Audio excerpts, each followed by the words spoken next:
Saudara, ratusan buruh mendatangi kantor Kementerian Ketenagakerjaan di Jakarta Selatan. Selain menyuarakan tuntutan agar upah layak, massa buruh mengkritisi pelaksanaan Undang-Undang Cipta Kerja yang dinilai tidak berpihak kepada tenaga kerja.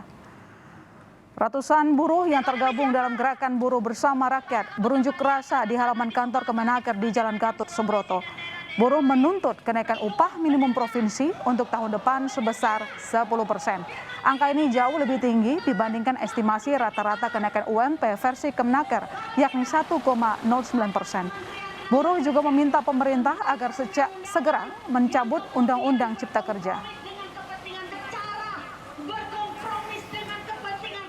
Yang kemudian memburuk ini tentang persoalan penentuan upah yang hanya naik 1,09%, kita mendesak Presiden mengeluarkan keputusan Presiden berkaitan dengan kebutuhan hidup layak. Karena upah hari ini adalah ditentukan bukan lagi berdasarkan kebutuhan hidup layak, tapi lebih kepada pertumbuhan ekonomi dan inflasi.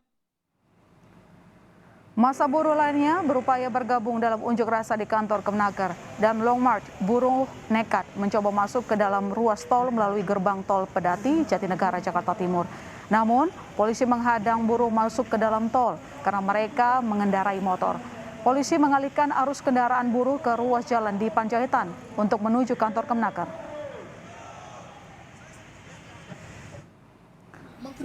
Kepala daerah memiliki batas waktu hingga 21 November 2021 untuk menetapkan UMP 2022. Pemprov Jawa Tengah sendiri masih merumuskan angka UMP 2022 bersama kalangan pengusaha dan buruh. Gubernur Jawa Tengah Ganjar Pranowo tengah mengkaji penetapan UMP dengan formula UMP ganda dengan mempertimbangkan usaha yang terdampak dan tidak terdampak pandemi COVID-19. Banyak janji-janji manis yang mereka yang katanya akan ada yang perusahaan terdampak nih, ada perusahaan yang tidak terdampak. Yang terdampak itu ada berapa, kondisi seperti apa.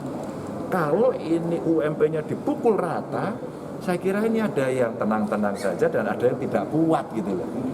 Mungkin nggak kita membuat formula semacam UMP-nya ganda. Jadi mereka yang kena itu kemudian diterapkan aturan yang mungkin menggunakan formula PP, tapi yang lain dan punya kemampuan kenapa kemudian tidak bisa meningkatkan jauh lebih tinggi, sehingga dapat kan dua-duanya.